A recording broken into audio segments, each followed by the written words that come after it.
Ahmedabad police ने इंसानियत की सारी हदें पार कर दी। नमस्कार, आप देख रहे हैं महानगर मेट्रो।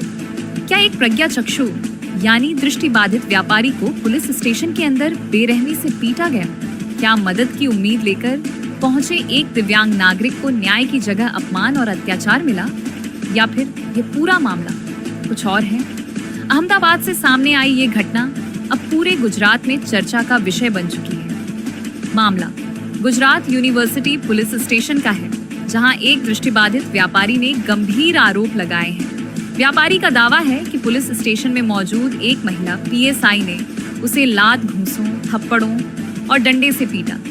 पीड़ित व्यापारी शहर में एक छोटी सी केबिन चलाकर अपना जीवनयापन करता है। उसके अनुसार उसकी दुकान से लगातार सामान और पार्सल चोरी होने की घटनाएं हो रही थीं। इसी दौरान उसे एक नाबालिग पर शक हुआ और उसने उससे पूछताछ करने की कोशिश की, लेकिन यह विवाद बढ़ता बढ़ता पुलिस स्टेशन तक पहुंच गया और यहीं से शुरू होती है कहानी का सबसे विवादित हिस्सा।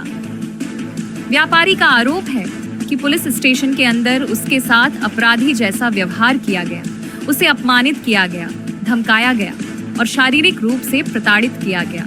सबसे बड़ा सवाल यह है कि अगर आरोप सही है तो क्या एक दिव्यांग व्यक्ति के साथ ऐसा व्यवहार कानून और मानवता दोनों के खिलाफ नहीं है?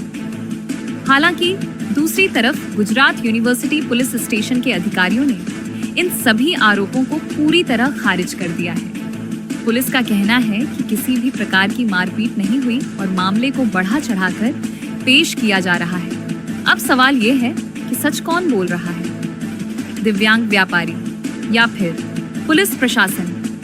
क्या थाने के अंदर लगे सीसीटीवी कैमरे इस रहस्य से पर्दा उठा पाएंगे? क्या निष्पक्ष जांच में सच सामने आएगा, या फिर यह मामला भी सवालों और आरोपों के बीच दबकर रह जाएगा?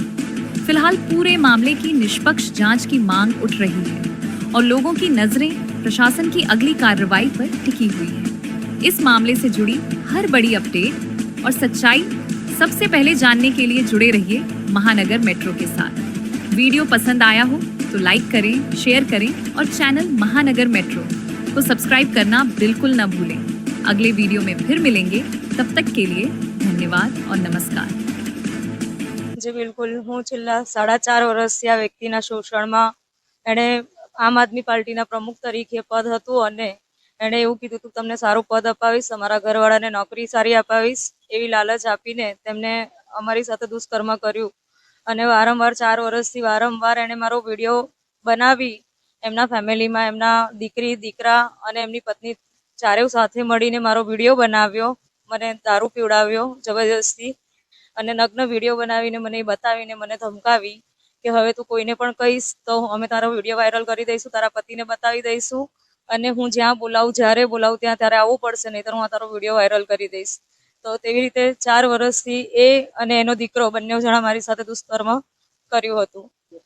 અશોક ઓઝા, આનંદ ઓઝા, મોતીબેન ઓઝા અને ખુશી ઓઝા આમ આદમી પાર્ટીમાં અત્યારે પ્રમુખ પદ ઉપર સક્રિય જ છે અને છેલ્લા હમણાં 2 દિવસ પહેલા ખોટા આઈડી તરીકે ફોન કરીને ફ્રોડ કર્યું છે। આવા ઘણા બધા ગુનાહિત કામ કરે છે વ્યક્તિ।